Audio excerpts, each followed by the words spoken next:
दोस्तों, जब कोई व्यक्ति एक देश से दूसरे देश ट्रेवल करता है तो जगह के परिवर्तन के साथ साथ खान पान, रहन सहन, करेंसी, लैंग्वेज इत्यादि में भी परिवर्तन आता है। इन सभी के अलावा एक बहुत ही बड़ा परिवर्तन भी आता है जो है समय में परिवर्तन। जी हाँ दोस्तों, सभी देशों में समय भी एक सा नहीं रहता। एग्जाम्पल के लिए, अगर एक देश में सुबह के 10 बजते हैं तो दूसरे देश में ठीक उसी समय शाम के 8 बज रहे होते हैं। यह परिवर्तन कुछ मिनट से लेकर दिन रात का भी हो सकता है। यहाँ तक कि दो पड़ोसी देशों जिनमें कुछ किलोमीटर का ही फासला है, वहाँ भी समय चेंज हो सकता है। जैसे इंडिया और पाकिस्तान में लगभग आधे घंटे का टाइम में फर्क है। आइए दोस्तों, जानते हैं ऐसा क्यों होता है। ये तो आपको पता ही होगा कि हमारे सोलर सिस्टम में अर्थ सन के चारों तरफ चक्कर लगाती है, जिसे पूरा करने में लगभग 1 वर्ष का समय लगता है। इसके अलावा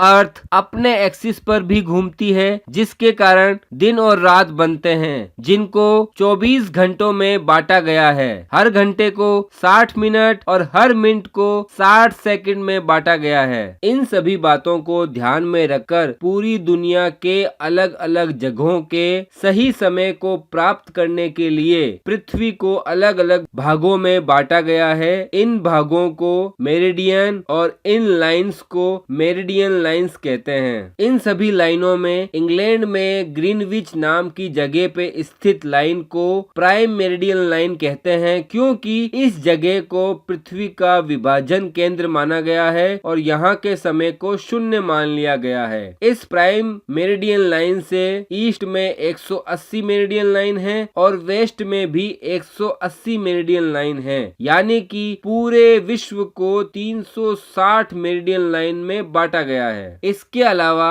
1984 में एक इंटरनेशनल एग्रीमेंट के द्वारा एक सिस्टम बनाया गया, जिसके तहत पूरी दुनिया को 24 टाइम जोन में भी बांटा गया, क्योंकि पृथ्वी को अपने एक्सिस पर एक रोटेशन कंप्लीट करने में 24 आवर्स लगते हैं। आपको और एक अमेजिंग फैक्ट बताता हूँ, अकेला रशिया ही अपने विशाल क्षेत्रफल के कारण 11 टाइम जोन को मेंटेन करता है। मतलब कि रशिया के अलग अलग भागों में तकरीबन 11 जगह टाइम चेंज होता है। अब अगर हमें किसी देश में समय का पता लगाना हो तो उसके लिए एक छोटी सी कैलकुलेशन है। यह तो आप सबको पता ही होगा कि अर्थ को 360 डिग्री रोटेट करने में 24 आवर्स का टाइम लगता है। मतलब इसे 15 डिग्री कवर करने में 1 घंटा या 1 डिग्री कवर करने में 4 मिनट का समय लगता है। तो जब इंग्लैंड के ग्रीनविच में दोपहर के 12 बजते हैं तो वहां से 15 डिग्री ईस्ट में 1 घंटे